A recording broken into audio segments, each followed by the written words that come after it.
사랑하는 성도 여러분, 2022년 11월 18일 금요일 서북교회 매일성경 퀴즈 해설 시간입니다. 오늘은 유인물 제46호 4쪽에 있는 고린도전서 16번에서 19번 문제까지 함께 풀어보겠습니다. 먼저 16번 문제입니다. 우리의 몸에 대한 말씀 가운데 내용과 절이 틀리게 연결된 것은 다음 중 무엇입니까? 1번 하나님의 권능으로 다시 살 것이다는 14절, 2번 16절에서는 그리스도의 지체이다. 3번 19절에서는 성령의 전이다. 4번 20절에서는 값으로 산 것이다. 자, 우리 차례대로 14, 16, 19, 20절을 차례대로 읽어보겠습니다. 6장 14절입니다. 하나님이 주를 다시 살리셨고 또한 그의 권능으로 우리를 다시 살리시리라. 16절, 창녀와 합하는 자는 그와 한 몸인 줄 알지 못하느냐? 일렀을 때 둘이 한 육체가 된다 하셨나니. 19절, 너희 몸은 너희가 하나님께로부터 받은 바 너희 가운데 계신 성령의 전인 줄을 알지 못하느냐? 너희는 너희 자신의 것이 아니라 값으로 산 것이 되었으니 그런즉 너희 몸으로 하나님께 영광을 돌리라. 그래서 16번 문제 정답은요 2번입니다. 내용과 절이 틀리게 연결되었던 것은 16절에 그리스도의 지체이다라는 표현은 없었습니다. 그래서 정답은 2번입니다. 17번 문제입니다. 고린도전서 7장 3절 그리고 10에서 11절 말씀에 따르면 부부간에 있어서 피차에 다할 것과 하지 말아야 할 것은 다음 중 무엇일까요? 7장 3절입니다. 남편은 그 아내에 대한 의무를 다하고 아내도 그 남편에게 그렇게 할지니라. 결혼한 자들에게 내가 명하노니 명하는 자는 내가 아니요 주시라.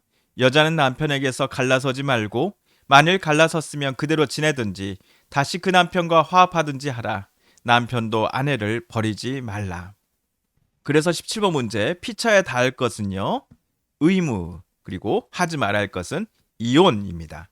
그래서 바울이 말한 바에 따르면 2번이 부부간에 해야 할 일 그리고 하지 말아야 할 일로 2번이 되겠습니다. 18번 문제입니다. 우상제물을 먹는 문제에 대한 해결책은 무엇입니까?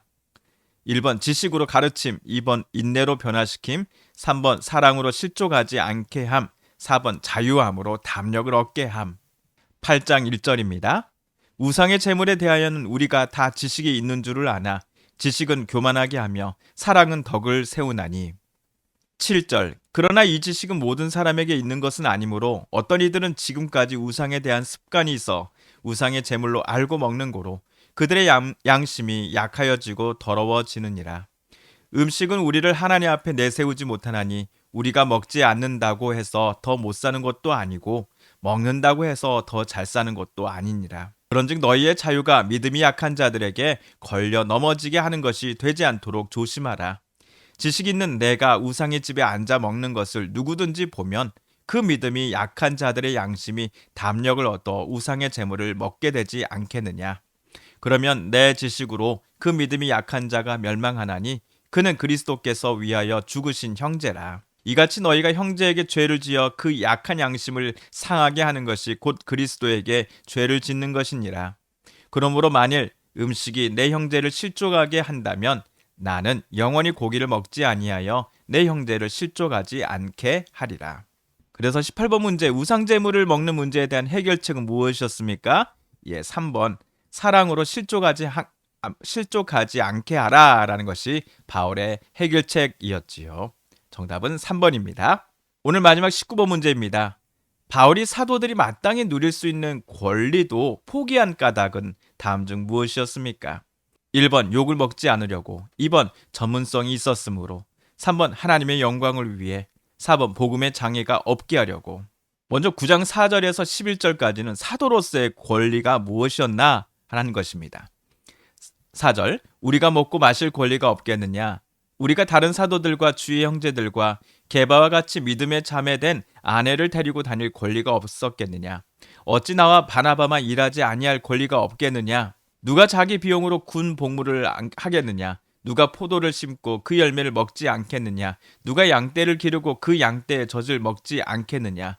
내가 사람의 예대로 이것을 말하느냐? 율법도 이것을 말하지 아니하느냐? 모세율법의 곡식을 밟아 떠는 소에게 망을 씌우지 말라 기록하였으니 하나님께서 어찌 소들을 위하여 염려하심이냐. 오로지 우리를 위하여 말씀하심이 아니냐. 과연 우리를 위하여 기록된 것이니 밭가는 자는 소망을 가지고 갈며 곡식 떠는 자는 함께 얻을 소망을 가지고 떠는 것이니라. 우리가 너희에게 신령한 것을 뿌렸은즉 너희의 육적인 것을 거두기로 과하다 하겠느냐. 12절입니다. 다른 이들도 너희에게 이러한 권리를 가졌거든 하물며 우리일까 보냐. 그러나 우리가 이 권리를 쓰지 아니하고 범사에 참는 것은 그리스도의 복음에 아무 장애가 없게 하려 함이로다. 그래서 19번 문제 정답은요 4번이었습니다. 복음의 장애가 없게 하려고 바울은 사도들이 마땅히 누릴 수 있는 권리도 포기하였다라고 고백하였기 때문입니다. 네, 오늘 금요일 우리 19번 문제까지 함께 풀어보았습니다. 내일 토요일은 이제 고린도전서 나머지 문제들 또 풀어보도록 하겠습니다. 감사합니다.